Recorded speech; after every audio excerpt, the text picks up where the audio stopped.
Hello, hello. Hi, everyone. Welcome to our live session here. Let me know if you can hear us. If you can hear me, say hello. I can see a lot of people have already arrived and have said hello, but say hello and let me know where you're joining us from. And we'll just be doing introductions here. My name is Florence Akman, founder and lead consultant here at Infoplace Canada. And I have with me two of our amazing consultants who will be here to answer your questions today. I'll let them introduce themselves. Asher, you go ahead. Hi, everybody. My name is Aisha. I'm an immigration consultant here at Infoplace. Looking forward to going over everything, answering questions. I love live sessions. I know we've done a couple of them. They're always so much fun. So just a tip before we get started, make sure to ask your questions now because we go from top to bottom. Yeah. Just a tip. Exactly. Use the comment section. We're live on Instagram, we're live on Facebook, Twitter. So just use the comment section on any platform you're on and put in your question, and we're going to start taking them once we finish our introductions here. So thank you for joining. Omaima, you go ahead. Hello, guys. Nice to see you all here. My name is Amema, and I'm an immigration consultant at Infoplace Canada, and I'm looking forward to this session. So, Awesome. thank you. Great. So we're going to get right into it because we have an hour. We do have meetings right after this. So we're going to be on time. A lot of things have been happening in Canadian immigration, and we just thought, let's come and have a chat and answer questions here. There have been lots of questions. Our team have been doing the work, answering those through the DMs, through the content that we create on our platform, educating and keeping you informed on all of the changes, and through personal sessions like consultations as well. But the big thing is the rush is on November 1st. Even in-house, we do have a lot of applications we are working to get submitted before November 1st. And the reason is because if you at least get your study permit submitted before November 1st, the old rules still apply to you. After November 1st, especially if you're coming for a PGD program, your program has to be tied to an area of labor shortage in Canada for you to be eligible for PGWP. So it's a major shift in how things have been and what has been for many years now in the international students program. So there's a lot of questions, and schools right now, since IRCC released a list of about 966 occupations that are considered to be in demand, colleges themselves are actually looking and working towards trying to see which of their programs fit into those categories, so that if students still want to do those PGWP programs, they know that these programs are programs that they can take and still be eligible for PGWP and things like that. So it's been quite interesting, and I'm just going to get the Asha and Umaima here to chime in on what they thought. What are your thoughts with all of the changes that have been happening, and what do you think about it? Asha, go ahead. IRCC is unpredictable. That's what happened all of 2024. I feel like before there used to be a little bit of rhyme, a little bit of reason. Now there's no rhyme, no reason, nothing. So very unpredictable year in terms of immigration. But thinking about it in the long term, it kind of does make sense, right? When we're thinking about the types of individuals that Canada wants to attract and bring in, tying it to occupations in demand makes sense. And I remember in our last session when we were talking about this, I could not wrap my head around how they were going to implement it. But seeing the really long list, it makes sense now. So they've done better than I expected. That's the truth. Exactly. And they've also made it really fast. I think one thing that we've noticed this year about IRCC and the policies that they're releasing is that it's happening, it changes, and it changes very fast. So you just have to be, they could pull the rug out of your feet, and then things change, and there's like pause and confusion in the whole place. But that's one of the things that we're really noticing with the changes. Omaima, what are your thoughts? I can see questions popping in on Instagram, so we're going to start taking questions from there. Omaima, what are your thoughts?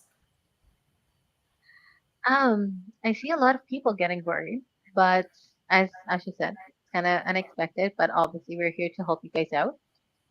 We also have back at the back end. We also are receiving many questions from you guys regarding the new changes that are happening. So we will be looking forward to those questions in this, and we're always here to help you out. So it's good that they're making the changes steadily, but quickly in the sense that the implementation dates are quick, quite near to what they have said. But as we're here to help you out in that sense, anything that we can do. Absolutely. Okay, so I'm going to start taking questions. So please leave questions that you have. It is your session, so we're here to answer questions based on the current policy changes, based on your need for your immigration journey, as much as we can. And I'll caveat it by the advice and the things that we will say here. It's based on general information, and a lot of times there's always more information that's required to basically really advise. And it's also based on the policy as it is right now. It could change at any time. What we say may not be policy tomorrow, but we are speaking based on policy as it is today. So we're going to start taking some of those questions here as well. Okay. Rachel has a question here. Asha, I'll put that over for you. Okay, so my question is for some of us already in Canada with the expired PGWP and also waiting in the pool with the score of 500. The scores have been high lately. Is there faith for us in the coming draws? Well, with CEC, the CHC draws have been so interesting to me, right? Because they started high and then we saw them slowly creep down, creep down, creep down. It went down to 509 and we're thinking, okay, looks good. Maybe the next draw is going to be 507. Guess what IRCC did? 539. Shocked us all. Mm-hmm.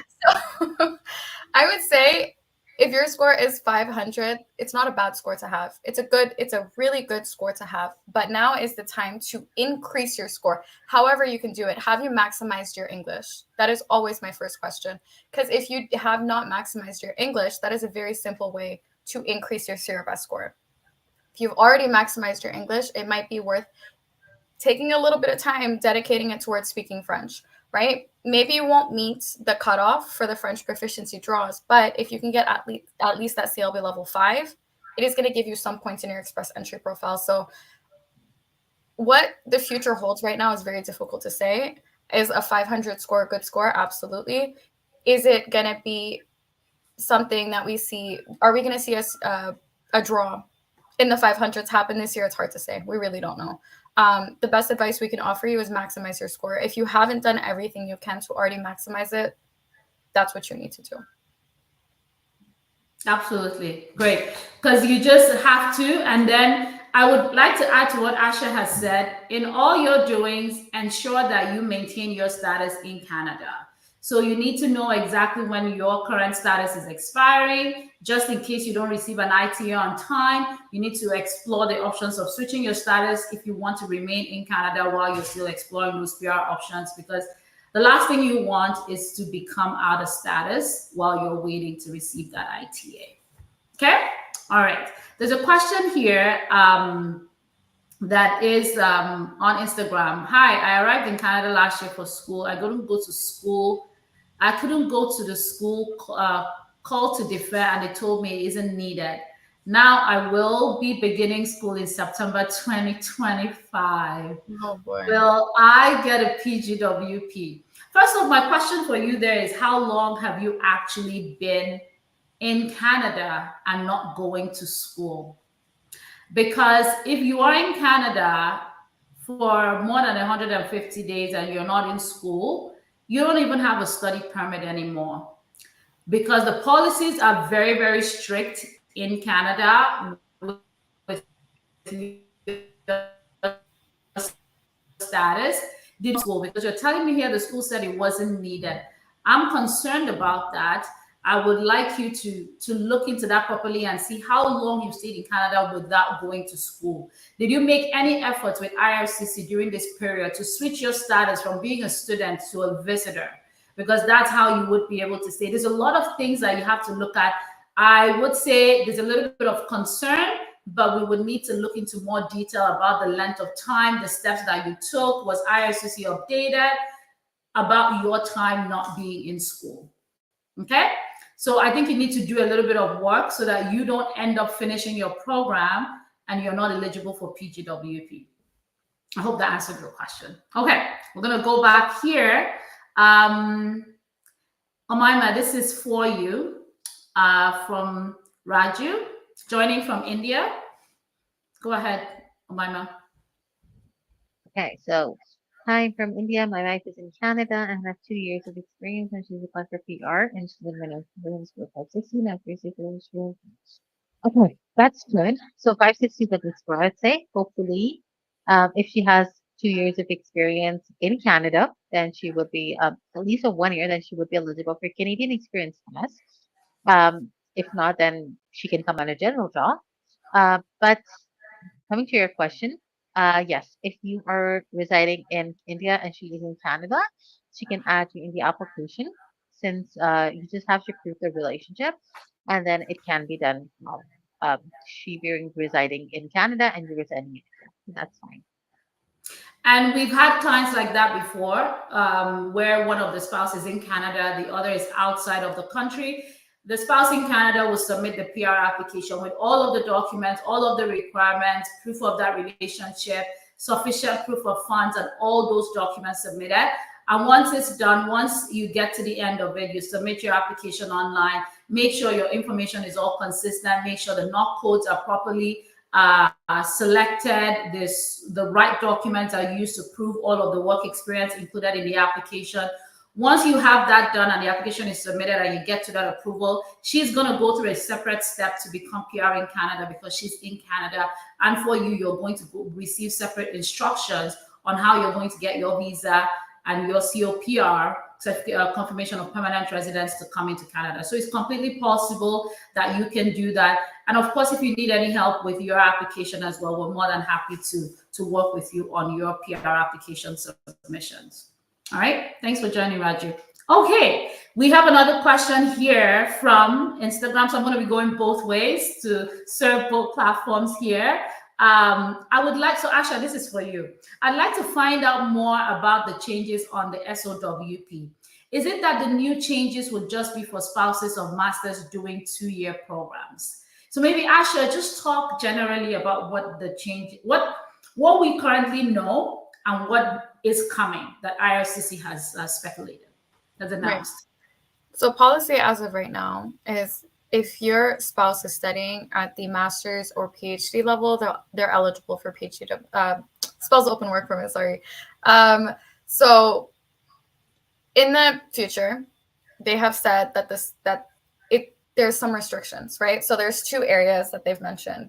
Number 1, the master's program does need to be at least 18 months in duration. Or was it 16? Which one was it, Florence? The master's program right now, the master's program has to be 16 months. 16 months. Okay, so 16 months in duration is number 1. The second one was that they were going to limit eligibility to spousal open work permits of workers, right? So it was workers who are holding work permits, so maybe PGWP, for example, who are working in really high levels, like they mentioned, like C-suite executives. I don't remember the full list off the top of my head, but really high level positions. Professionals, so like your medical doctors, engineers, like those types of, yeah. Right. So the changes were kind of 2 for the spouses of students studying at the master's level, as well as spouses of workers.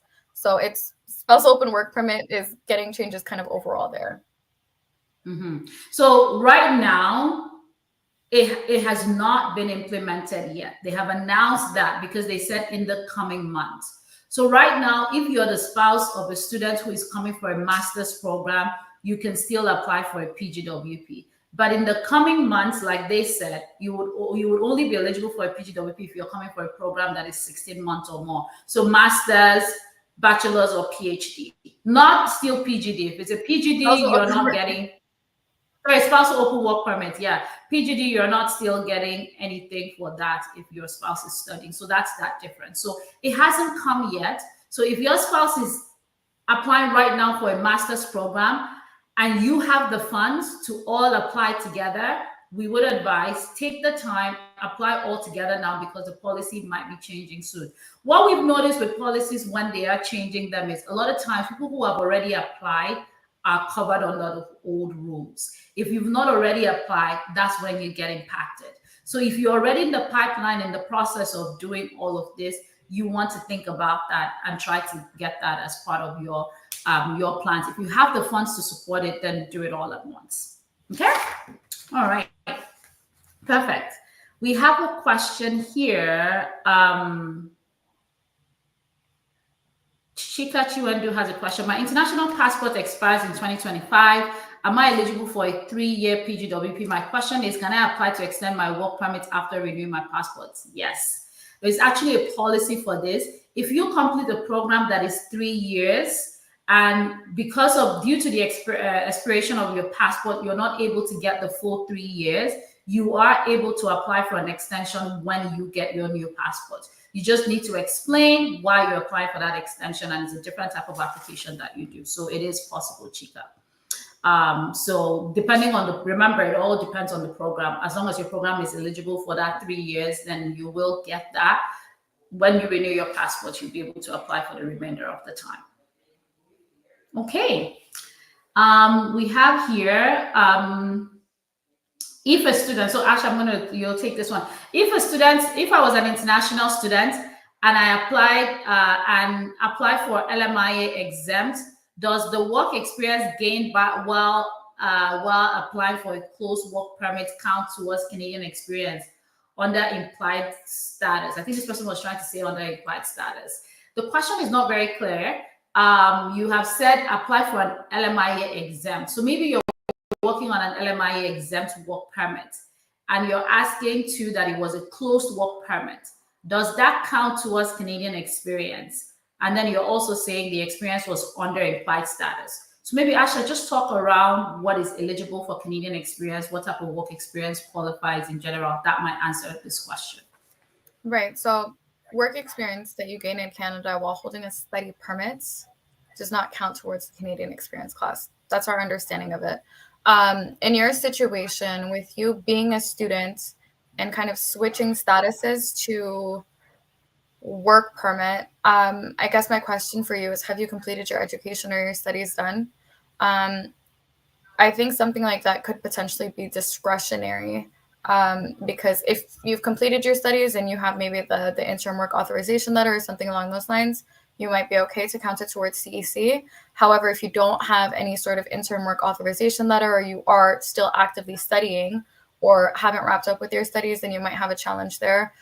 So we would need a little bit more information in order to advise you. But just generally speaking, if you're holding a study permit, your work experience does not count towards CEC unless you hold that interim work authorization letter or you've applied for your PGWP. Absolutely. Perfect. Thank you.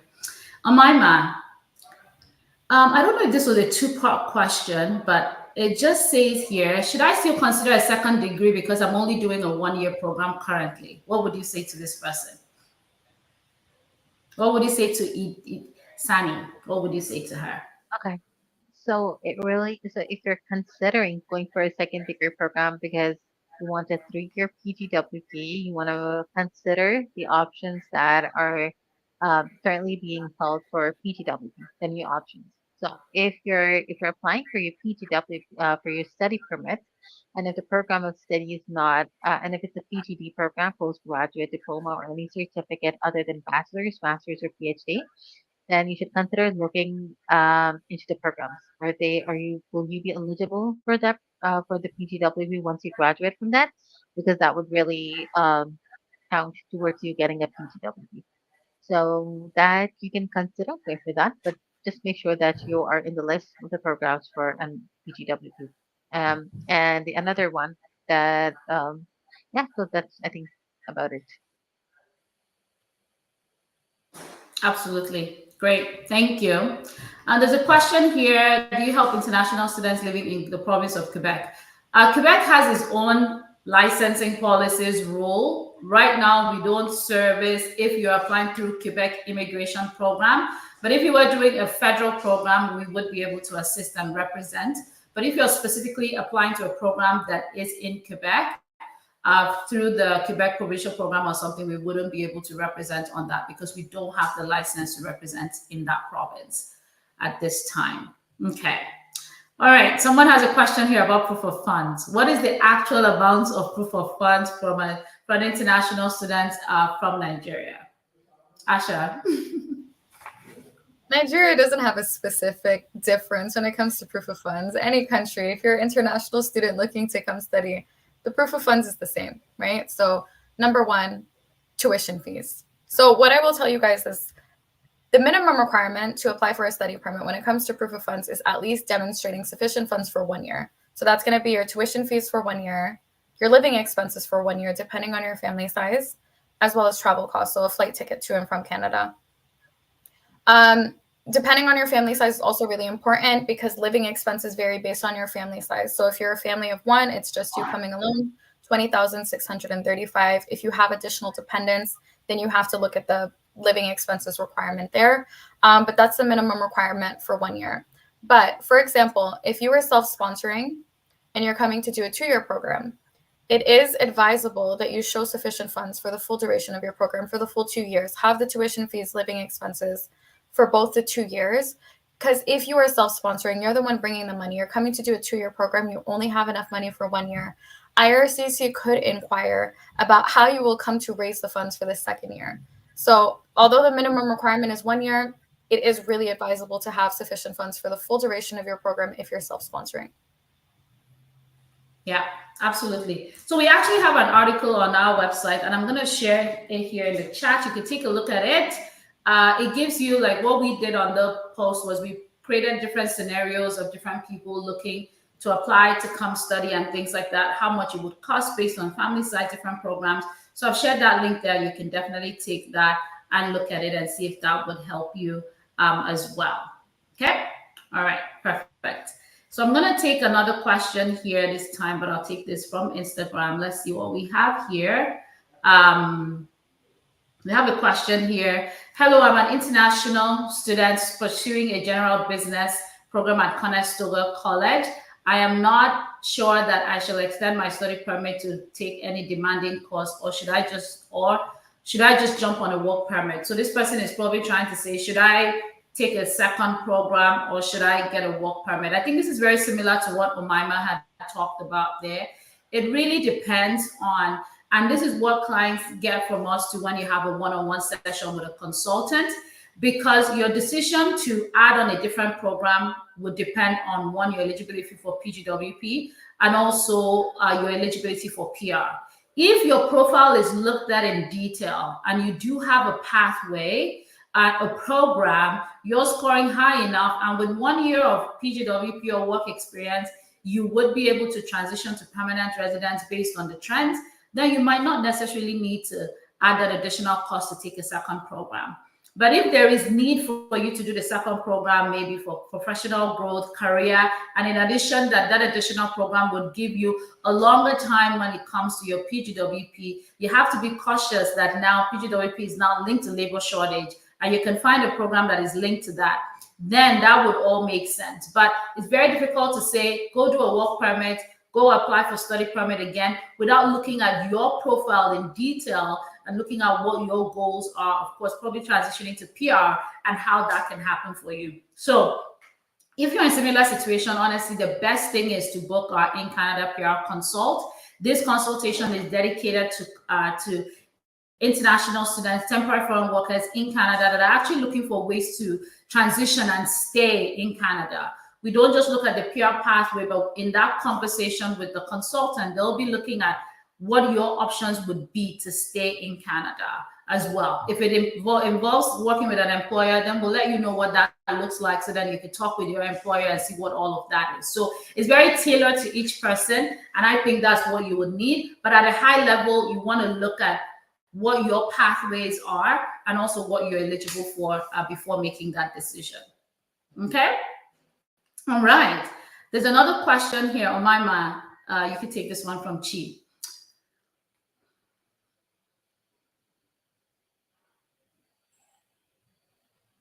Okay. So, based on just experience, we cannot tell you the opportunities that you will be going through because there are various different things that we need to look into while assessing an application. For example, your education, your English proficiency tests, for example, if you know how to speak French. So these are all the things that we consider while assessing an application. If you want a detailed consult with regards to your opportunities in Canada, as Lauren said, you can book an in Canada PR consult. Um, But with this, I would say that you have a good experience, foreign work experience, so that will be counted towards assessing your points. Um, but we also need some other factors while assessing your applications, and we will be telling you about all the opportunities that will be available to you in coming to Canada. Hope that answers. Yeah. Okay, that's good. Oh, were you done on my map? Yeah, I was just going through that. Yeah, I think that's Okay, all about it. okay, that sounds Yeah, good. That's yeah. awesome. Yeah, I think it's right what Mima said. And the key thing too, if I should use this opportunity to just do an overview of what permanent residents like immigrating to Canada right now really looks like. Express entry was the popular pathway to immigrate to Canada, and it experienced a significant shift last year when IRCC introduced the category-based draws. So there were 6 categories that IRCC introduced: French language speakers, trades, healthcare, occupation, health occupation, trades, and agriculture. So these particular categories just took over, and this year we have seen an additional shift in how express entry draws are happening. IRCC had promised that they were going to focus on converting temporary residents in Canada to PR. So we started seeing a lot more Canadian experience class draws happening. Applicants who typically qualify for that category are those who have actually studied and worked in Canada for at least 1 year.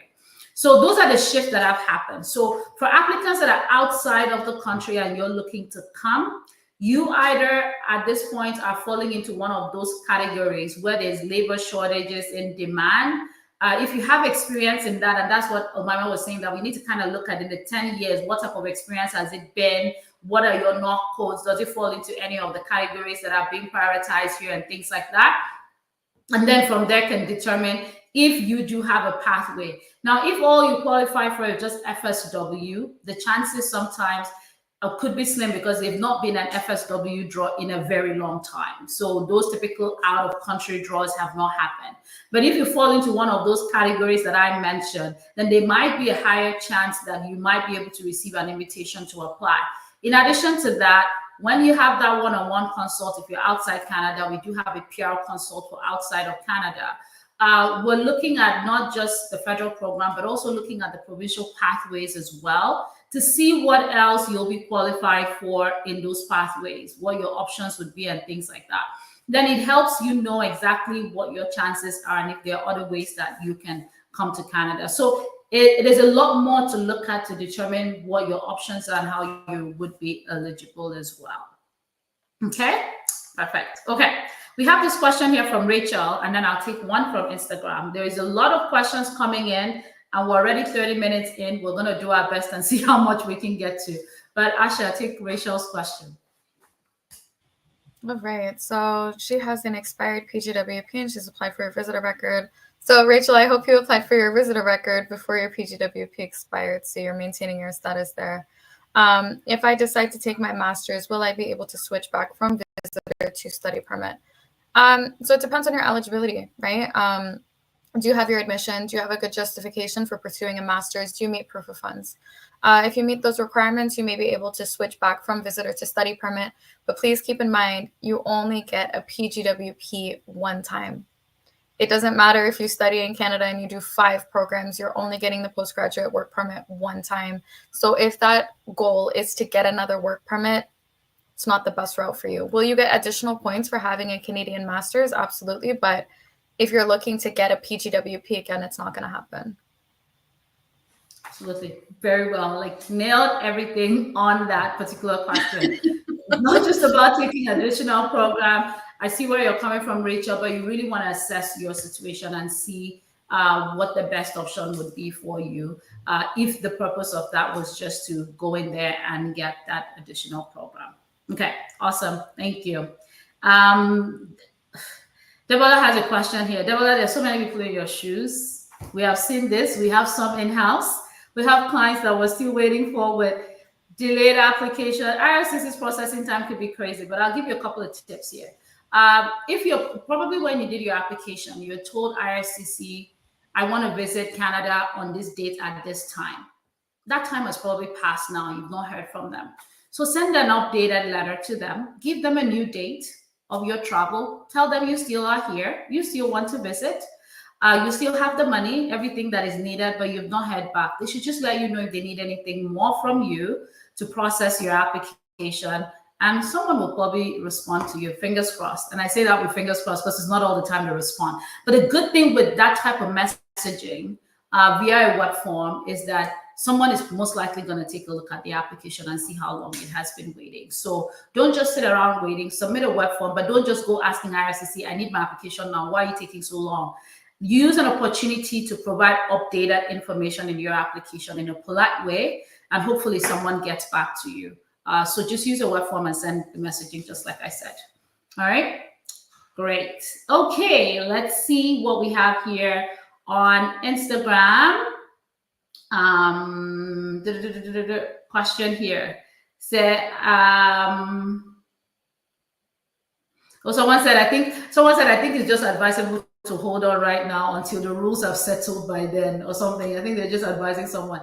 I know that feeling. There's just so many things up in the air right now. It might look like Canada is closing its doors and things like that, but there have been crazier times. There have been worse times. I came to Canada 20 years ago, and I always say that when I came, there was no PGWP, but I still came. So we still have PGWP for some programs right now. Use the opportunity if you have what it takes now to apply and come in, because who knows what's going to happen next when it comes to immigration policy. But of course, you want to be very, very strategic. You want to get the right advice before you're doing the application. It's no longer what it used to be where you can just apply, come and figure things out. Okay? All right. There's another question here on Instagram. When is the provincial attestation policy for master's study permit application commencing? Great question. They announced it. We don't know when it's happening. We don't know when it's commencing. I can let you know that the schools are not finding it funny too. The provinces too, because it's all like the IRCC could have done this when they did the initial announcement. They could have just implemented it at once. The process would have been set up for that, but they didn't. And now it's going to be coming in the future. We don't know yet, but when we do, we will definitely share. Follow us on all our platforms, and you will hear when we do know as well. Okay. This is a very long question. Asha, over to you. Okay.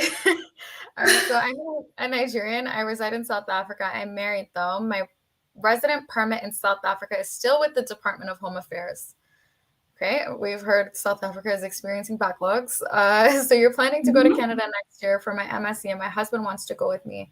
My question is, can I apply for my country of residence, or do we advise we go to Nigeria to apply since we both still waiting on our resident permit decision from the government here? Although we have the proof of submission of the application with us, please advise. Please go home. Please, you guys are Nigerian citizens, apply from your country of citizenship, please. So the South African office, we've experienced it quite a lot here. They are one of the more challenging offices, I will be honest with you. So I think returning back to your home country, it does a couple of things, right? So when you don't have very set status in a country that you're currently living in, IRCC can look at it in a couple different ways. One of the ways they can look at it is you don't have ties in the country you're currently living, or you are not economically established in the country that you're currently living, right? Or they could look at it in a different way and say, you've spent so much time outside of your country of citizenship, you might not go back to your country of citizenship after you leave Canada, right? So to avoid kind of all of these things, it's advisable, go home, apply for your study permit from your country of citizenship. That shows that you're applying from a country where your status is never going to end, right? And it also adds value there, because then you're able to show IRCC that you did go to a country and leave at the end of your authorized stay. So that's the added advantage of taking that step and doing that as well. So, and in fact, I hope that answered your question. Okay, perfect. Here, Omaima, that's for you. Tier 4.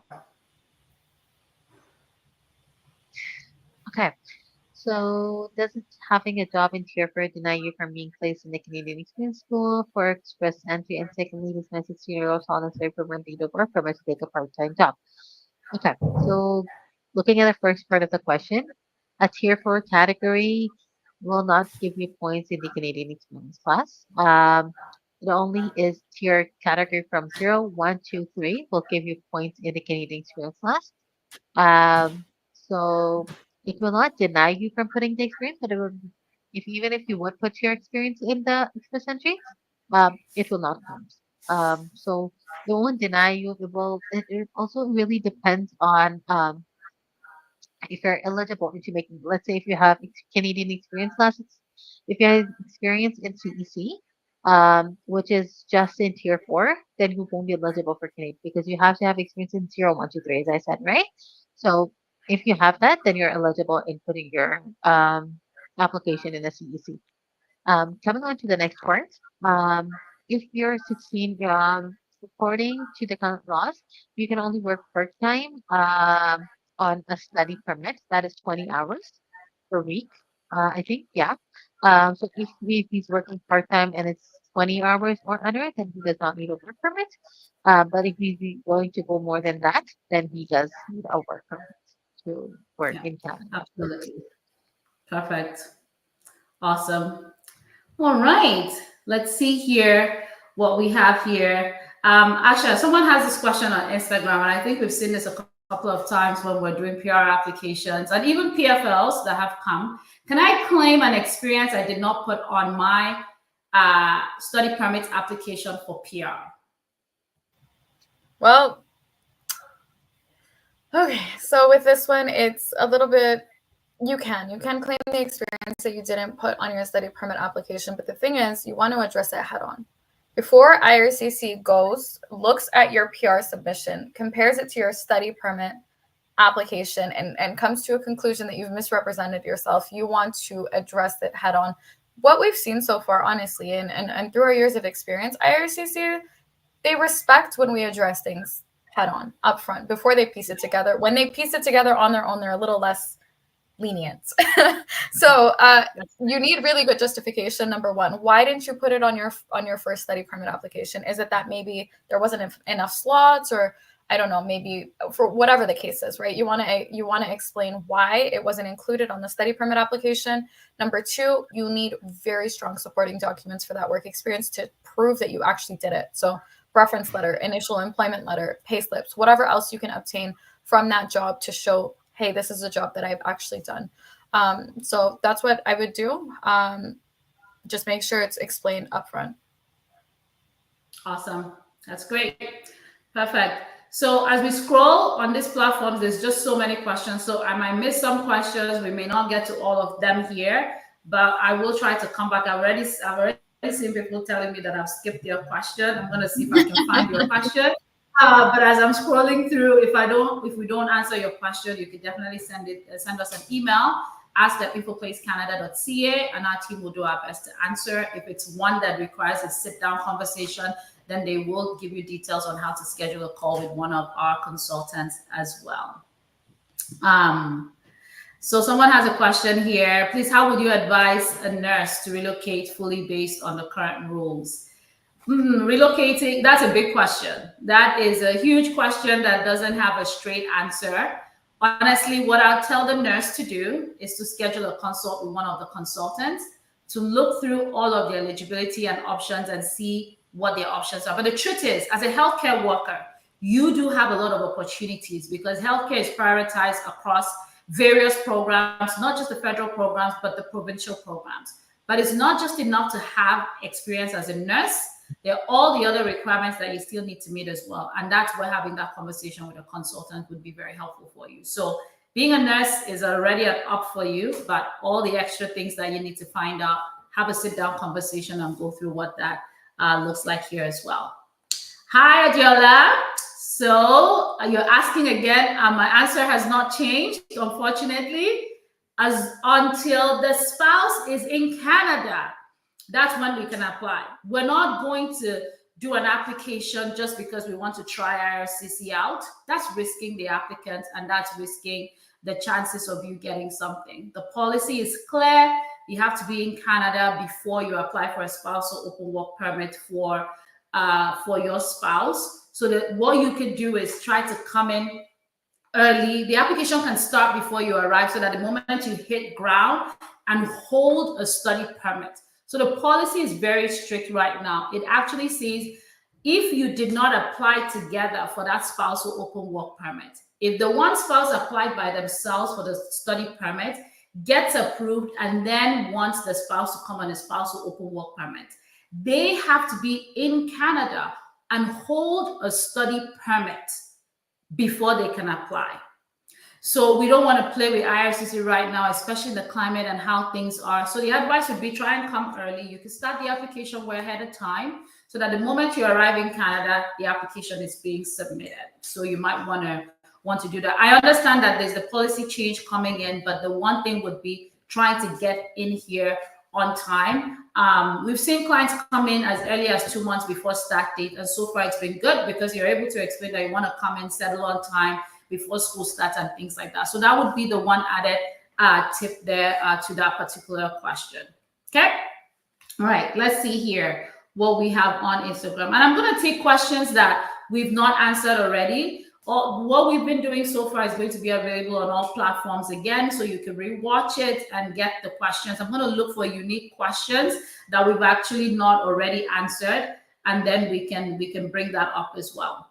So Asha, someone has a question here. Can I still extend my study permit when my study permits will be expiring ending of this month? You better apply to extend it yesterday. You better hurry up. As long as you put in the extension before your actual permit has expired, you're good. You've maintained your status. IRCC recommends putting in extensions at least 30 days before your status expires, though. I'll also tell you this, right? When you're rushing an application to submit it, there's a pretty good chance you might miss something. And the reason for that is you're not thinking clear. You're stressed. You want to get it in. You might miss something. Number two, IRCC's portal goes down randomly, unprovoked, without a warning. So the last thing that you want is to find yourself in a situation where your permit expires tomorrow, you're trying to submit today, and you can't because the portal's down. So please apply ASAP. Absolutely.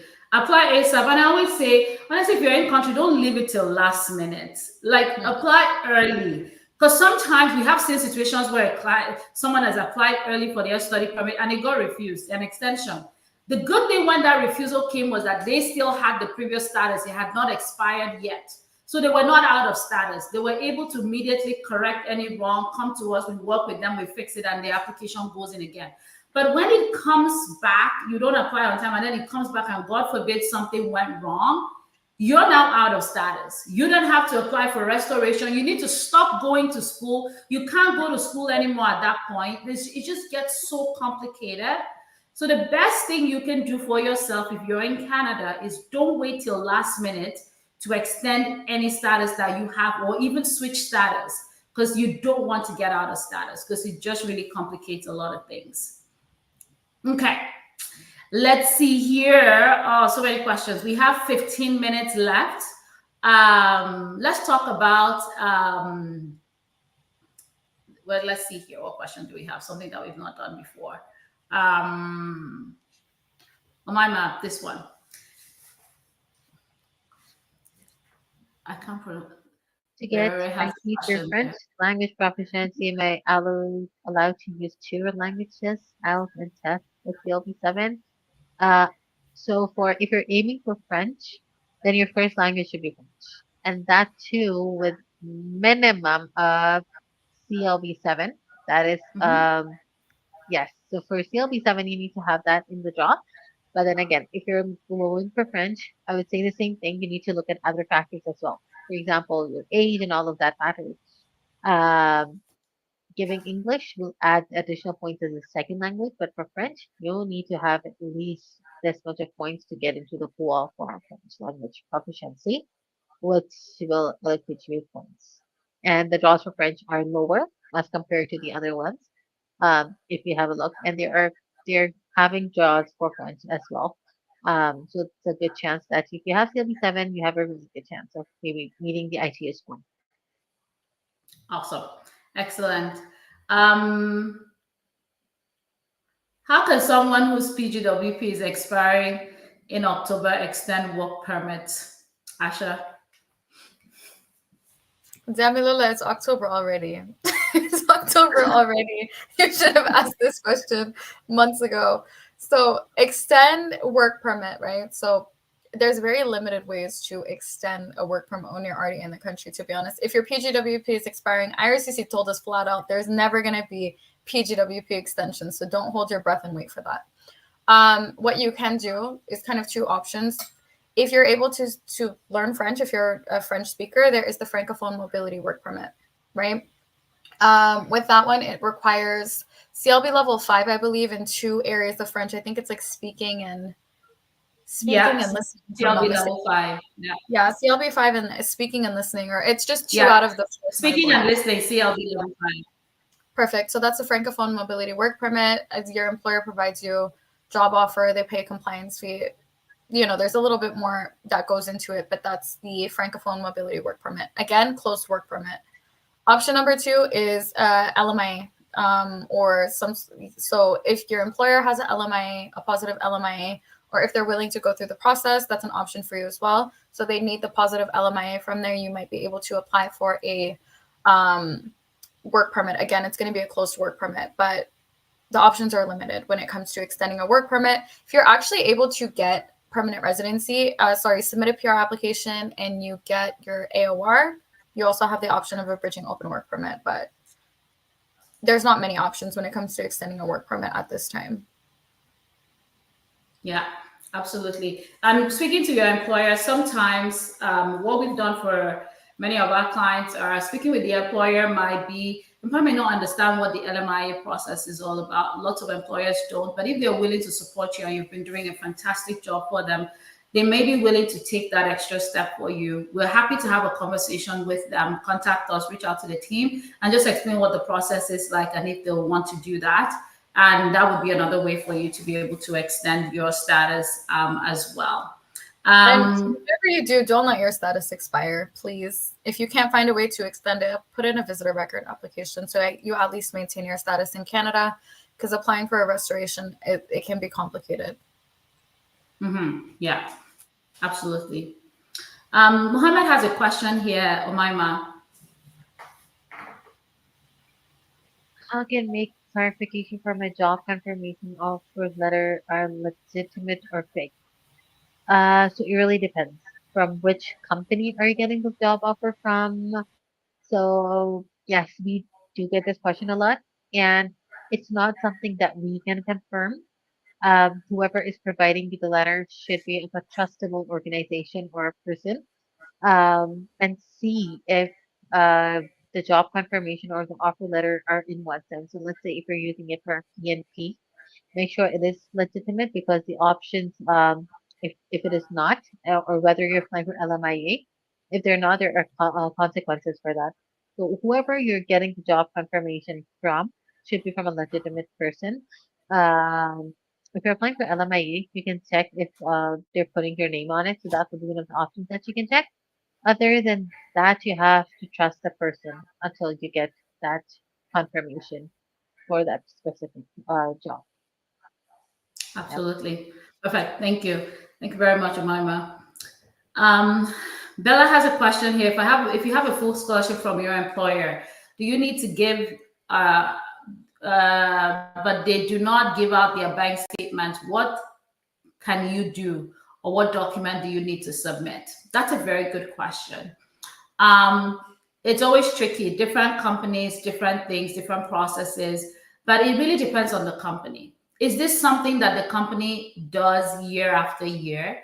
Is this part of the company policy? Is this a well-established company that does have presence online, that is verifiable and things like that? What are other things that you could use to back up the fact that this company is not going to pull out sponsorship from you in the whole application process?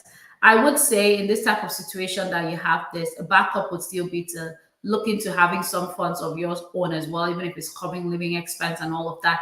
Have clearly documented what the company will do, and also have clearly documented what they've done in the past. Have they helped anyone like this before? Is there a company policy that clearly states that they will sponsor international education and all of that? So you want to have, it's really out of the box. It's not usual that there will be no financial documents to support it. But depending on the institution, the company, how large they are, they may not want to provide that, but they would have other ways to convince IRCC that they will be supporting you. So you want to talk to them about that and get all the documents, and not just a regular letter, but everything that you need to convince IRCC that this support will be available to you. Okay. All right. Thank you. What else here? There's so many questions. We have like 10 minutes left. And honestly, a lot of questions are still around things. Some of them are around things that we've talked about. Some of them are around very specific cases and situations with clients and your own unique pathways and things like, and all of that. At this point, what I would say is immigration right now is very complex. It's no longer the time where you could easily say, my friend did it this way, so I'm just going to follow the same thing. Or my sister, my brother, my family did it this way. It's changing very quickly, and you want to work with someone who is knowledgeable. First off, you want to spend the time reading. I'm always all for doing the research yourself and educating yourself properly before you even get started. But a lot of the clients that we serve are people who don't have the time to do all that work of researching, keeping up with the policies and things like that. This is what we live and breathe. We do this every day. Every immigration policy that is announced, we're scrutinizing it in-house, understanding the policy in and out, and figuring out the best way to strategize and help our clients through their various immigration pathways. So you could always reach out to us. You could always send a message, ask@infoplacecanada.ca. We're on Instagram, Twitter, TikTok, name it, whatever platform you're on and you love to use, you can find us and send your message into the team, and we will do our best to answer and guide you. And if it needs more tailored solutions, more one-on-one sessions, that will be provided to you as well. But one of the things that I would say right now before we run out of time is the policies are changing. They're changing quickly. When you have an opportunity to apply for anything, especially those in country or outside the country, when you have the opportunity to apply for permanent residence, this is not the time to just throw in any application, because when you get that invitation once, you don't know when the draws will happen again. Take a look at CEC. It was at 5:00. What was the last one? Because we had a client that we submitted her application at 5:09, and we're almost predicting that the next one would be 5:07, right? And that next draw happened, and it wasn't 5:07. It went up. And we don't know when it's going to come back down. So imagine if you just threw in an application and said, so because I'm going down anyways, I'll be picked again, and then you don't get it. So all I'm saying is take the time with every application you're doing, complete thorough reviews of your application. If you can't do it yourself, look for a licensed representative, a regulated Canadian immigration consultant to represent you on your application. We offer full representation service, or even just a review of what you've done. If you've done it and you need professional eyes, second eyes to look through it, review it. IRCC is questioning so much right now. I'll tell you one thing I've noticed. We've been doing this for many years now, almost 8 years. And IRCC, for the first time, I started questioning work experience in Canada. So they're scrutinizing every and anything with applications that are being submitted. So you don't want to leave any stone unturned when you have that opportunity to apply for that permanent residence. With the policies changing on the temporary residence side, it's also getting a lot tougher to get those visas. With lesser applications coming in, they also have a little bit more time. Hopefully that the reviews are actually happening like they should. So if your application is not strong, it's gonna get kicked out. There are certain criteria all the way from how your proof of funds look to your purpose of visit. If you're applying for a study permit, it needs to make sense. Yeah, even sometimes the strongest applications still get refused and things like that. So you need to make sure you're putting in your best foot forward the first time. If you're in Canada and you're on study permit, you're studying and you've not been studying, you're in trouble. I'm not going to sugarcoat that. You are in trouble because they have not been nice right now. If for any reason you have contravened the policy, the regulations of why you came as a visitor, you're doing something else, you came as a worker, you're doing something else, you came as a student, you're doing something else, you are in trouble, because they used to be nice. I can tell you, like, we would make cases and try to plead, oh, this client made a mistake. They're not forgiving anymore. They're not being forgiving anymore at this time, because they are, like you have seen in the media, looking to reduce the number of temporary residents in country, looking to reel in the numbers of immigrants in Canada, coming to Canada and things like that. So the slightest opportunity of things not going well, it gets kicked out. So please, use your opportunities well as you are looking to come to Canada, looking to apply. Do your research, know exactly what your options are before you come. Even while you're here, stay in the know of the policy and what you have to do. When in doubt, call IRCC. When in doubt, research on their website. Or again, speak with a consultant as well. Okay, so we're going to take two last questions here before we round off. Quite a bit of questions around spousal open work permit. We might actually do just a different video or something, just explaining all the changes that are coming, just so that it's there. You can actually watch it and we'll answer all the questions that we're not able to answer here as well. So we'll do that too. Let's see here. So Asha, Lacey has a question here. For someone studying a program that a spouse does not qualify for a spousal open work permit, at what point can your spouse join you? Can they apply for a spousal open work permit after visiting you in Canada? So they can join you on a visiting visa. If you are doing a program that's not eligible for PGWP, your spouse is not eligible for a spousal open work permit. If you're not doing a program that's a master's or a PhD, your spouse is not eligible for a spousal open work permit. So just because they come to Canada doesn't automatically make them eligible for a spousal open work permit. If you don't meet the eligibility criteria, they can't apply for a spousal open work permit. They can apply for a visiting visa, join you in Canada. They can stay for, whatever is stamped into their passport or for a maximum of 6 months. If they want to extend their stay, they can apply for a visitor record, right? But the visitor record or the visiting visa does not allow them to study. It doesn't allow them to work, but they would be able to visit you. Awesome. Great.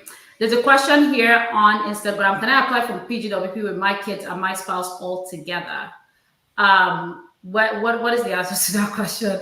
Can they apply together, Asha? What do you think?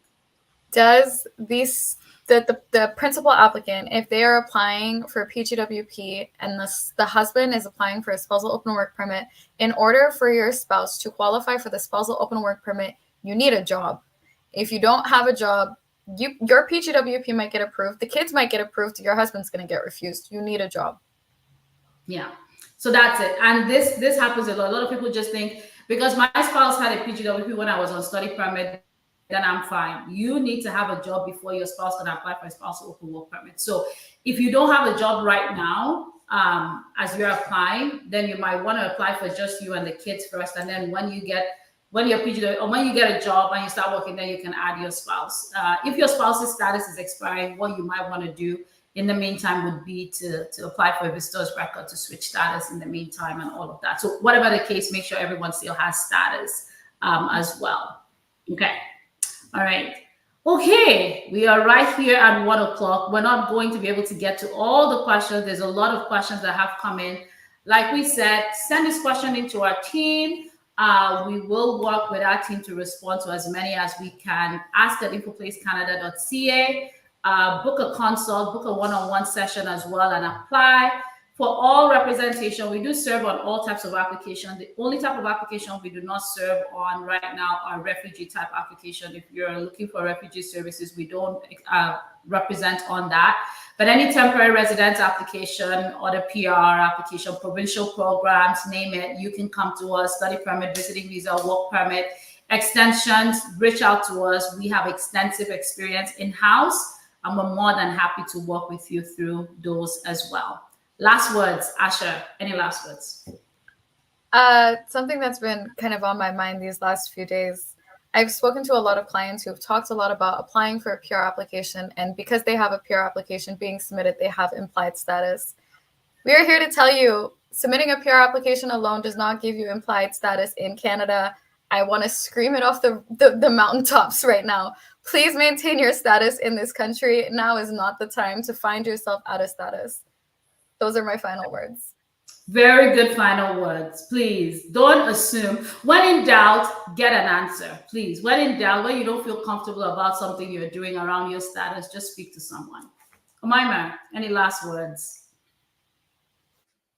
Not really. I think we have summarized it well, Asha. So I think, yeah, that's good. I hope we were able to answer all your questions in this session and hope to have one soon too.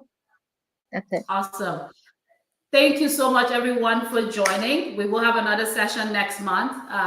Stay tuned for that when we announce it. And like we said, get your questions coming. We will try to get to them. And this session will be reshared. So if you missed anything in the beginning, your questions may have been answered. So you can take a watch through it again, and we will talk to you all soon. Thank you so much once again, and have a great day. Bye, everyone.